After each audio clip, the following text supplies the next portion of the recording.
Yung pang-iinsulto sa Vitiligo, si Tito Badang ba nagturo sa iyo niyan? Yung katangahan, pinapalawak mo ata. Di bali nang may diferensya sa kamay, at least di ko pinangahawak ng bata.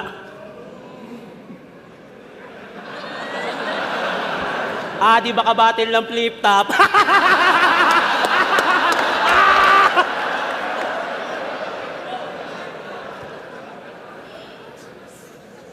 So, nag-ambag ka nung talimpi, nung quarantine. Thank you. Salamat pare. Ba't ko naman i-insultuhin yun, di ba?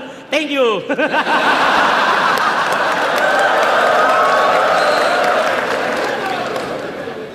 Game. Kakapo ko sa Real Jokes Clothing. Sa gawaing bahay, wala na yang nalaman. Sa sobrang tamad, pag may ubo, doon na lang dumudura sa labahan. Bago nga yung bahay, naka-Honda Civic, pero yung labahan nyo may nakaipit na plema.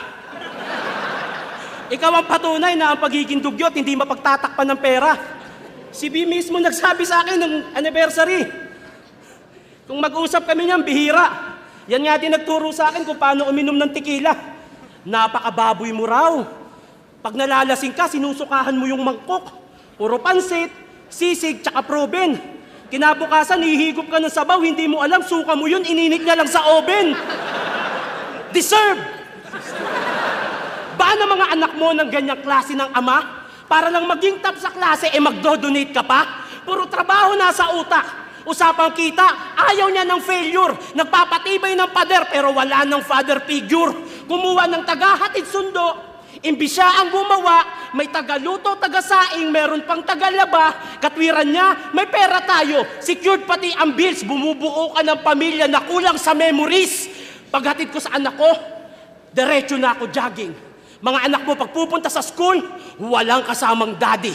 Pupunta ka lang pag graduation at magpapapicture sa stage para lang mapulpil ang sarili mo at masabing may napatunguhan yung success.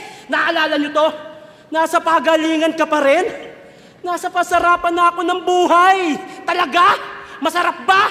Na yung kailangan ng asawa mo, di mo mabigay sa kanya? Masarap ba? Sa tuwing gustong gumala ng mga anak mo, sinyo, palagi kang wala. Habang ako, nagampanan ko lahat, pinansyal at pagmamahal, pati pato, tinaya. Oo, napasarap mo nga buhay nyo, pero di mo napasaya. Kaya na lang daw binastos si Ann. Kasi bawi niya yun sa girlfriend ni Kamandag. Balagbag. Alam mo na nga mali yung ginawa, nagawa mo pang dumagdag. Ano yun? Pag nakita mong nagnakaw, magnanakaw ka na rin. Pag nakita mong pumatay, papatay ka na rin. Tandaan mo, hindi masusuklian ng mali ang isa pang pagkakamali. At hindi sa lahat ng aksyon na lagi mong solusyon ay pagganti. Kaya magkaiba tayo bilang komedyante. Sa harap o likod man ng kamera, walang nasagasaan sa akin pag-abante. Mga napaligaya ko'y mas madami pa. Sa flip-top, ikaw pa rin si Vice Ganda. Kailangan pang mandamay ng iba para lang magpatawa. Habang ako si Bayani Agbayani, humor pa lang panalo na. Para makakuha ng fanbase, nag-isip ako ng taktika, nag-costume, nagpatawa, nagpalawak ng kontinente para Antarctica, nakuha ko. Nagkaroon ng pangalan sa battle rap sa sarili kong paraan. Tapos ko nang gawin to para sa inyo, kaya ngayon ako naman. Siya daw si Batista, di ba?